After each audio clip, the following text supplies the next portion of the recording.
Opa! Olá, alunos! Olha só! Arte é tão legal, você tem outra chance, aproveita afinal. Pois é, vamos fazer mais uma revisão aqui com vocês, né?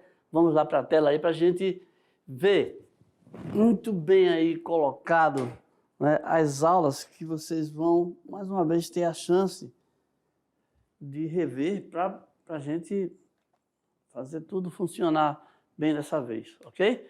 Vamos ver aula 37, 39, 41 e 44, tá? São menos aulas aí para você ter outra condição de se resolver aqui, né? Na aula 37, nós temos aqui o neoclassicismo e o romantismo, né? O que foi que aconteceu? Sobre o neoclassicismo, nós entendemos que foi um estilo que dominou a arte no século XVIII, até o início do século XIX, em 1830, né? O que acontece com esse movimento? Ele buscava reviver o espírito das grandes civilizações da Grécia e da Roma antiga. Buscava reagir ao hedonismo e à frivolidade do movimento rococó. Estavam criticando aqui o movimento rococó, porque falava que o movimento rococó ele só queria saber de prazeres, de incentivar esse tipo de coisa, né? E também a vida fácil, a frivolidade, né? Vocês procurem pesquisar um pouquinho sobre essas palavras depois, para você ver como que é interessante quando a pessoa só se preocupa com os prazeres, com as coisas fúteis, né? Que é o que aconteceu. E a principal fonte de inspiração para os neoclassicistas vinha de onde? Vinha das narrativas literárias e históricas, né? Era através disso aí que eles se inspiravam para fazer os seus quadros. Seguindo aqui, nós temos o outro movimento dessa aula aí, que é o romantismo, que é o período que é o seguinte: o período em que o romantismo dominou foi a arte do início do século XIX, né? Nesse momento histórico estavam acontecendo diversas mudanças políticas, sociais e culturais que tinham ligação com os acontecimentos do fim do século XVIII. O que aconteceu? Aconteceu a Revolução Industrial, criação de máquinas, e aí problemas técnicos de produção, né? Velocidade, e o que mais? Automatização. E essas mudanças significativas causaram a divisão do trabalho e o começo da especialização da mão de obra. Então, pessoas especializadas em fazer uma parte da atividade, né? Então, aqui nós vamos dizer aqui uma questão para a gente se ligar aqui nas paradas. O período do romantismo domina a arte foi início do século XIX, aquilo que a gente estava lendo ainda há pouco, né? Nesse momento histórico estavam acontecendo diversas mudanças políticas, sociais e culturais que tinham ligação com os acontecimentos do final do século. Então, você lê com bem cuidado para poder responder, tá? O que se refere às características do modernismo, está correto o que se afirma em... Então, nós estudamos aqui, ó, temos a liberdade de criação e de expressão, valorização da estética tradicional, nacionalismo histórico, individualismo, egocentrismo, pessimismo. A alternativa correta nós já sabemos que é a letra C, porque descarta o 2 aqui, que realmente não era para valorizar a mesma estética antiga que já vinha acontecendo, né? Isso daí está fora. E aqui na 5 também, o pessimismo não, o egocentrismo e o individualismo também não, tá bom? Então, seguindo aqui, nós temos a aula 39, a arte brasileira, onde a gente vê, desculpa, escorregado aqui no português, onde a gente vê as artes indígenas e afro-brasileiras e o movimento barroco e o rococó brasileiro. Vamos dizer aqui rapidamente. As artes indígenas e afro-brasileira, a parte tradicional e contemporânea, né? Artes indígenas com produções de arte plumária, com produções de artigos, né? Vamos dizer assim, de panelas, né? E tudo mais. E aqui no Barroco e Rococó, tínhamos mais a questão da religião, porque foi a religião que contratou para fazer a ornamentação das igrejas, onde aí houve todo um exagero, todo um momento em que eles realmente era riqueza demais, era muito detalhezinho, e aí isso acabou também deturpando, né? Então, as artes indígenas e afro-brasileiras, você está vendo aqui esse quadro aqui que mostra, né, o desembarque de Cabral em Porto Seguro, para dar uma ideia de como os índios se estavam, né, naquele período, naquele momento. E as coisas que eles usavam, né, com seus arcos e flechas, suas indumentárias, né, seus colares, tudo isso aí era o que depois foi sendo entendido como arte indígena, como estava falando, né? E na arte afro-brasileira, nós temos aqui esse quadro aqui que mostra um transporte de escravos, né? Onde você vê que a sua arte traduziu tudo isso que eles estavam vivendo, né? Porque eles trouxeram a música através dos tambores, né? E trouxeram também para a arte culinária também muita contribuição, né? E esse navio negreiro aqui foi pintado em 1830 por Johann Moritz Rugendas. Então aqui nós vemos aqui o barroco e o rococó brasileiro, onde temos aqui essa igreja com 12 profetas. Olha aqui, ó, cada coluna um profeta, né? Feitos por Antônio Francisco Lisboa em Congonhas do Campo. Quem é Antônio Francisco Lisboa? É o famosíssimo Aleijadinho, né? Ele tinha um problema de saúde, que ia consumindo suas mãos, e por isso ele trabalhava em condições muito difíceis. Seu projeto para a Igreja de São Francisco, em Ouro Preto, por exemplo, bem como a sua realização, expressam uma obra de arte plena e perfeita. Nós vimos, né? Então, seguindo aqui, nós temos um artista que complementava o trabalho do Aleijadinho, né? Porque enquanto o Aleijadinho fazia esculturas, ele fazia pinturas nos tetos das igrejas, que seguiam as características do estilo barroco. E aí dava certinho com o trabalho do Aleijadinho, porque um fazia escultura, né, arquitetura, e o outro pintava os tetos. Ainda temos também o mestre Valentim da Fonseca Silva, que nasceu na capitania de Minas Gerais. No Rio de Janeiro tornou-se conhecidíssimo, célebre, procurado por todos para serviço de talha, escultura, moldes de peças de luxo em metal. Então, agora nós vamos ver aqui um exercício rápido, né, sobre essa explicação dessas aulas aí. Então, veja só, o barroco surge como uma resposta no campo artístico ao protestantismo, buscando reafirmar valores católicos, recorrendo principalmente ao uso de imagens e de santos. Sobre as características, então eles contratavam os artistas para fazer essas imagens aí, né? Sobre essas características da arte barroca brasileira, está correto o que se afirma em... Então, nós lemos, nós estudamos, nós comparamos e nós entendemos que a resposta é a alternativa da letra C, que diz que 1, 2 e 3 estão corretos.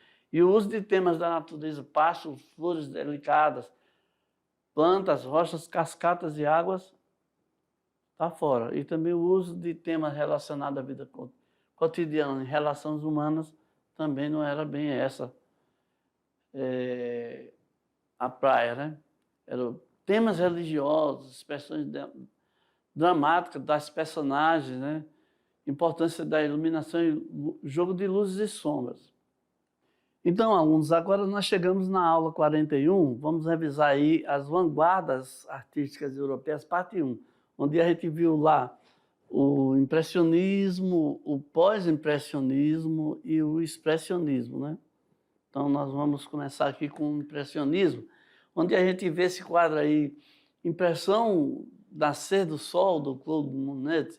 É um quadro que ele teve uma influência muito grande, ele foi muito determinante aí no nascimento dessa tendência aí, dessa vanguarda aí, ok? Por quê? Porque ele se afastou bastante das recomendações da pintura neoclassicista, do movimento, né? Ele passou a usar umas formas mais impressivas. Você vê que tem uma pessoa ali num barco, mas você não vê o barco desenhado nitidamente, né? Você vê que tem a água, você tem que ver que tem assim todo um fundo, né? Um background, mas que ele não está assim com uma definição muito grande. Isso aí é bom que se diga que é proposital, mas que foi duramente criticado, né? O que é que acontece? Ó, o impressionismo, os artistas do impressionismo, eles não querem apenas representar a realidade como se fosse uma fotografia. Por isso que ele não fez tão nítido ali. Eles investem em pinceladas soltas, né? E o pós-impressionismo, ele radicaliza um pouco mais essa ideia, né? Os pós-impressionistas, eles vão ainda mais longe do que os impressionistas, né? E os artistas, esses 4 artistas aqui, ó, o Paul Cézanne, o Georges Pierre-Seurat, o Vincent van Gogh e o Paul também, tá? Gauguin, eles 4, eles atacam de uma visão, cada um com uma visão diferente, mas totalmente fugindo da ideia de representar a realidade em forma de fotografia, né? O Paul Gauguin e o Vincent van Gogh, cada um deles foi por um caminho diferente, né?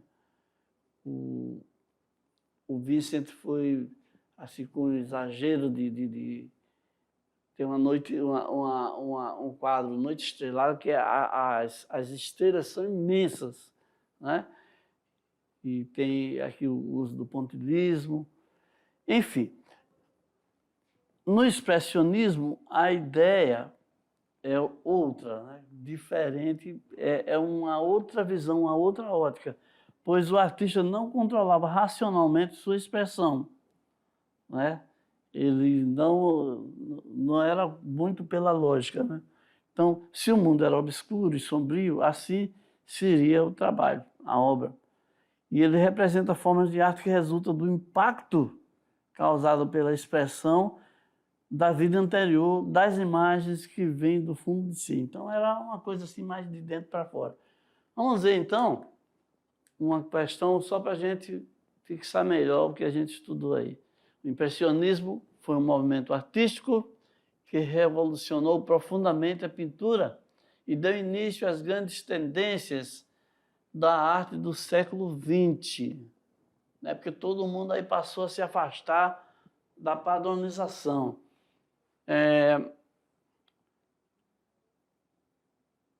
Então, havia algumas considerações gerais, né, muito mais práticas do que teóricas, que os artistas seguiam em seus procedimentos técnicos para obter os resultados que caracterizaram a pintura impressionista.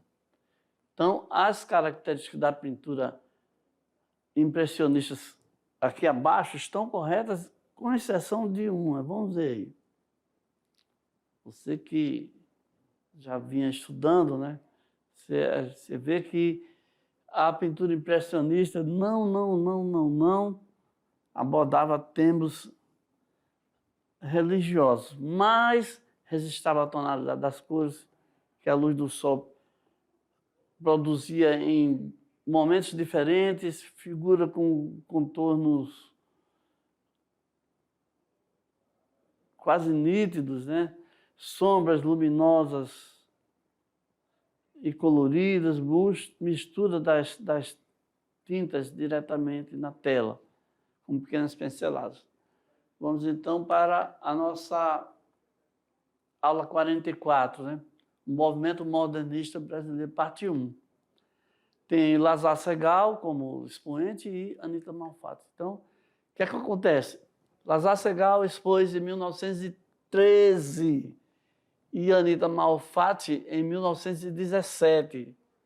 A exposição de Segall foi um sucesso. Todo mundo aceitou bem, a crítica falou bem, foi maravilhoso. E a exposição de Anita Malfatti, Prata da Casa, foi uma polêmica, né? Então, foram produzidos quadros muito importantes que foram expostos na Semana de Arte Moderna. Então,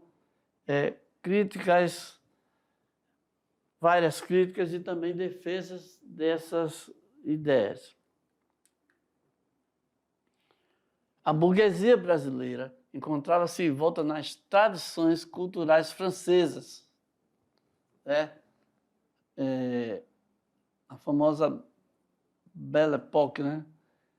Que é a época em que... Deixa eu botar melhor aqui, tá? Deixa eu falar aqui melhor para vocês. Tradições culturais francesas. Ou seja, nesse período, só o que era chique, esse termo aqui, chique, significa elegante, tá bem? Era o que era francês. Depois a gente passou a seguir mais os Estados Unidos e Japão, e não sei o quê, né? É assim, quando um país começa a capitanear o mundo, né? Começa a ter maior desenvolvimento, os outros vão seguindo as ideias, as modas e tudo mais. Nesse contexto aí, um grupo de artistas de São Paulo promoveu um evento, né? Uma exposição.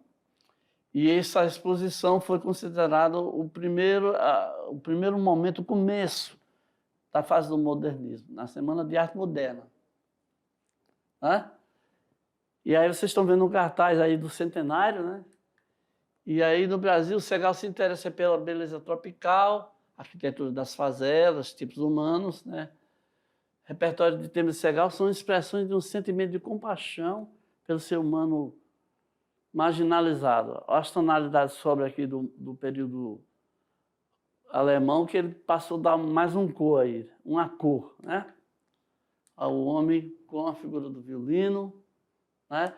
E aqui nós vemos Anita Malfatti. Anita Catarina Malfatti foi uma pintora, desenhista, gravadora, ilustradora, que tinha uma deficiência motora, mas foi considerada a pioneira da arte moderna no Brasil. Estudou no Colégio São José, estudou no Colégio Mackenzie, onde foi professora aos 19 anos. Vamos ver a atividade, então?